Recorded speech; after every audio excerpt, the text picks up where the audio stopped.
नमस्कार, मी सुशील कुलकर्णी. आपण पाहताय अॅनालायझर. काही दिवसापूर्वी उद्धव ठाकरेंनी मोर्चा काढला. तो अदानींच्या कार्यालयावर काढला आणि त्यावर धारावी झोपडपट्टी पुनर्वास योजनेच्या मध्ये अदानींचा फायदा होतो आहे आणि धारावीकरांचं नुकसान होत आहे असा दावा केला. या दाव्यानंतर आम्ही अदानींना काढूच देणार नाही, आम्ही अदानींना ते करूच देणार नाही, अदानीच्याच भल्याचं हे सरकार आहे, असे वेगवेगळे दावे उद्धव ठाकरेंनी केले. त्यानंतर मोहित कंबोजनी उद्धव ठाकरे कसा लाभ घेत होते याआधी त्याचे काही ट्वीट देखील केले. उद्धव जी, आपके रिश्ते गौतम अडानी जी के साथ क्या है, ये जरा देश को तो बताइए. चलिए, मैं 100 चीजों में से एक ही 2 चीजों की बात करता हूं. आपको जब हवाई जहाज चाहिए होते हैं, आपको जब दूसरी नीड की जरूरत होती है, तब तो आप गौतम अडानी जी से उनका फायदा उठाते हैं. और आज जब मुंबई की विकास की बात आई तो आप विरोध के ऊपर उतर गए.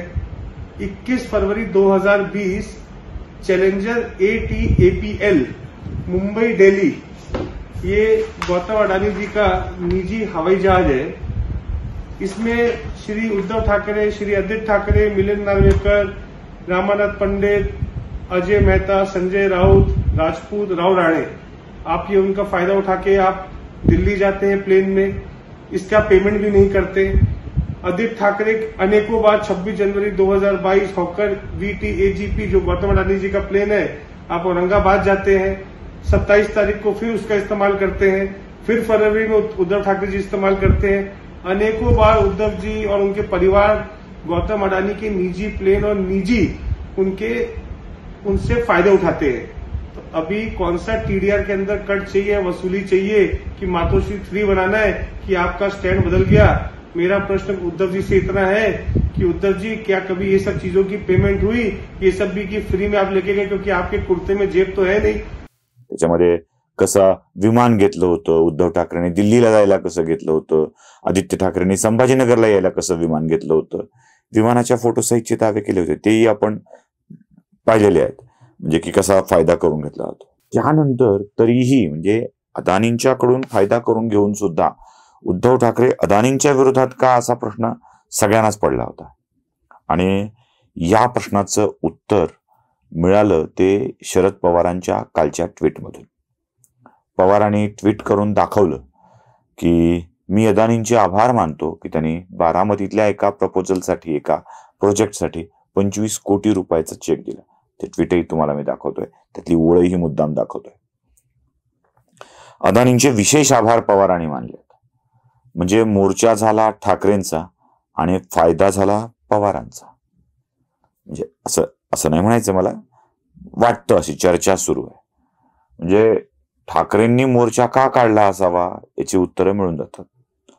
मला यासाठी हा प्रश्न पडतोय, यासाठी हा विचार मनात येतोय की साधारणतः काही वर्षापूर्वी, 2 वर्षाच्या पेक्षाही जास्तीचा कालावधी उलटला असेल, ज्यात तुम्ही बघितलंय की अंबानींच्या घराच्या बाहेर, अदानी नाही इथे, अंबानींच्या घराच्या बाहेर स्फोटकानं भरलेली गाडी महाराष्ट्राच्या पोलीस दलातला एक अधिकारीच ठेवतो आणि त्यावरून NIAची एंट्री होते. पुढे खून उघड होतो आणि बरचसं रामायण महाभारत पुढे आपल्या सगळ्यांच्या समोर येतं. अंबानीच्या घराच्या परिसरामध्ये स्फोटकांनी भरलेली गाडी सचिन वाझेंनी का ठेवावी, हा प्रश्न त्यावेळी पडला होता. आणि पुढे पुढे चर्चेतून अनेक गोष्टी समोर येऊ लागल्या. वाझेला सुपर कॉप व्हायचं होतं, हा एक मुद्दा होता. वाझेला अंबानींच्याकडून काही अपेक्षा होती का, म्हणजे काही गोष्टी मिळाव्या असं वाटत होतं का, काही गोष्टी व्हाव्या असं वाटत होतं का, हे वाझेला वाटत होतं की वाझेला ऑपरेट करणाऱ्या अन्य कोणत्या माणसाला वाटत होतं. म्हणजे मी सरळ म्हणत नाहीये, नाव घेत नाहीये कुणाचं, कुणी अंगावर ओढून पण घ्यायचं कारण नाहीये. वाझेला ऑपरेट करणाऱ्या माणसांना अंबानींच्याकडून पैसे मिळावे अशी अपेक्षा होती का, म्हणूनच स्फोटकांनी भरलेली गाडी त्यांच्या घरासमोर ठेवून एक भयाचं वातावरण निर्माण करणे आणि त्यातून अर्थप्राप्ती करून घेणे, जेव्हा असा काही हेतू असतो तेव्हाच अशा गोष्टी केल्या जातात. आता अदानींच्या कार्यालयावर काढलेला मोर्चा हा कोणत्या हेतूने होता, म्हणजे एकीकडं मोहित कंबोज आरोप करतायत की विमानं वापरल्या गेली, अदानींच्याकडून फायदे घेतले गेले, अदानी यांच्या घरी गेले, हे अदानींच्याकडे गेले. हे सगळं घडत असताना तिकडे शरद पवार मात्र 25 कोटी रुपये निधी कामासाठी मिळवू शकतात. आम्हाला उगाच वाटलं की अदानींच्या माणसाशी बोलावं. आता आमची पोच तर काही अदानींच्या पर्यंत नाहीये. कौतुक केलं तरी पोचणार नाही, शिव्या घातल्या तरी पोचणार नाही. आपली जेब केवढी, ते काही अदानींच्या पर्यंत पोचणार नाहीये.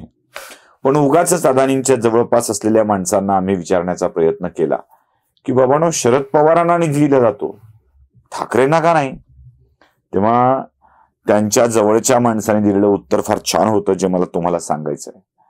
ते म्हणाले, शरद पवारांनी मागितलेला निधी हा सार्वजनिक कार्यासाठीचा होता. उद्धव ठाकरे मागतायत तो निधी हा मागतायत की नाही माहित नाही, पण जर मागत असतील तर हा व्यक्तिगत कामासाठीचा आहे. म्हणजे बघा ना, विमान वापरलं, मुंबई टू दिल्ली, दिल्ली टू मुंबई, व्यक्तिगत काम. मुंबई टू छत्रपती संभाजीनगर, छत्रपती संभाजीनगर टू नाशिक ओझर विमानतळ, हा व्यक्तिगत कामच ना. ठाकरेंनी सार्वजनिक कामासाठी पैसे मागितले, निधी मागितला, तर तो देण्याची आजही तयारी अदानी परिवाराची असेल. म्हणजे शरद पवार मागतात ते सार्वजनिक कामासाठी आणि आणि आणि नको बोलायला. त्यामुळं मोर्चा काढला ठाकरेंनी, फायदा झालाय पवारांचा, आणि पवारांचा का फायदा होतोय म्हणून तर ठाकरेंनी मोर्चा काढलेला नाही ना, हा प्रश्न माझ्या मनामध्ये तरी पडतोय. कारण तिकडे पवारांचा 25 कोटी रुपयाचा निधीचा फायदा होतोय, आपल्याला मात्र काहीच नाही, असं समजून तर हा मोर्चा काढण्याची वेळ आलेली नाही ना, याचा विचार देखील करायला हवा. म्हणूनच म्हणतोय, मोर्चा काढला ठाकरेंनी, फायदा झाला पवारांचा, तोही तब्बल 25 कोटींचा. व्हिडिओ कसा वाटला ते नक्की कळवा. लाईक, शेअर, सबस्क्राईब करायला विसरू नका. धन्यवाद.